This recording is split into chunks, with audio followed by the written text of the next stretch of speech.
one of the etiquettes that the Prophet used to do, alayhi salam, and teaches us to do, is that whenever you want to go to bed, the sunnah is that you sweep your bed with the inside of your garment, because you don't know what came after you on it, whether it's bed bugs or the jinn or the devils. So you sweep it with the inside of your garment to follow the sunnah of the Prophet alayhi salatu wasalam. And once you're on your bed, you start to say the adkhar of bedtime. Among them is cupping your hands, blowing, then reciting the last three qul. Surah Al-Ikhlas, Surah Al-Falaq, Surah Al-Nas.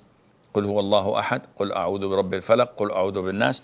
Then you wipe your entire body as you can. Then you cup it again, you blow, and then you recite the sad again, and you wipe, and then you cup, blow, recite, and third time you wipe. And Sallallahu Alaihi Wasallam used to often order his companions, relatives, and loved ones to observe the adhkar of going to bed. Like in the previous hadith we mentioned of Al-Bara ibn Azib, likewise in the hadith of Fatima and Ali, may Allah be pleased with them, when he instructed them to say Subhanallah 33 times, Alhamdulillah 33 times, Allahu Akbar 34 times before going to bed. And he told them that this would give you energy better than having a servant in your home. And the Prophet himself, alayhi salatu wasalam, used to recite Surah Tabarak, Surah Al-Mulk. And we know that these 30 verses of the Quran will intercede for you, will prevent you from being tormented in your grave with the grace of Allah. And he used to recite Surah Al-Kafirun, قُلْ يَا أَيُّهَا الْكَافِرُونَ.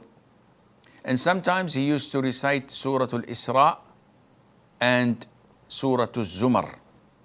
And these take a lot of time. But it shows you that going to bed is not a normal thing. Rather, it is a form of worship that our Prophet used to do, alayhi salatu wasalam. Now, if we were to compare apple to apple, how do we go to bed every single night? Do we follow these rituals? Do we perform wudu? Do we lie on our right hand side? Do we face the qibla? Do we say the adhkar? Do we cup our hands and blow and then wipe our bodies 3 times? Do we recite Ayat al-Kursi? Do we recite the last 2 verses of Surah Al-Baqarah as instructed by the Prophet ﷺ? So many things that we fail miserably to follow the sunnah of our role model. And this shows you the distance between us and him if we were to enter paradise. I know the vast majority of you hearing this would say, is it mandatory, Sheikh? Is it wajib? Of course not. The answer is no. So a lot of you would shrug their shoulders and say, okay, if it's not mandatory, I'm not going to do it.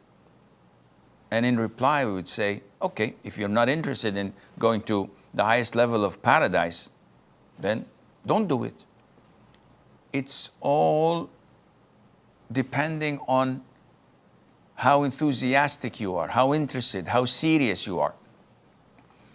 The more effort you put in a business, most likely the more income you will get.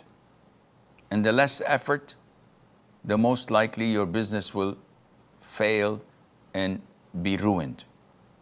Don't do this with your hereafter.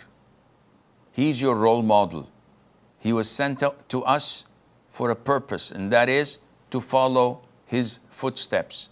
So do your level best to follow him, and when you go to bed tonight, try your level best to follow these steps, and inshallah, Allah will make me and you among those to be resurrected under his flag. هذا والله أعلم ونسبة العلم إليه أسلم.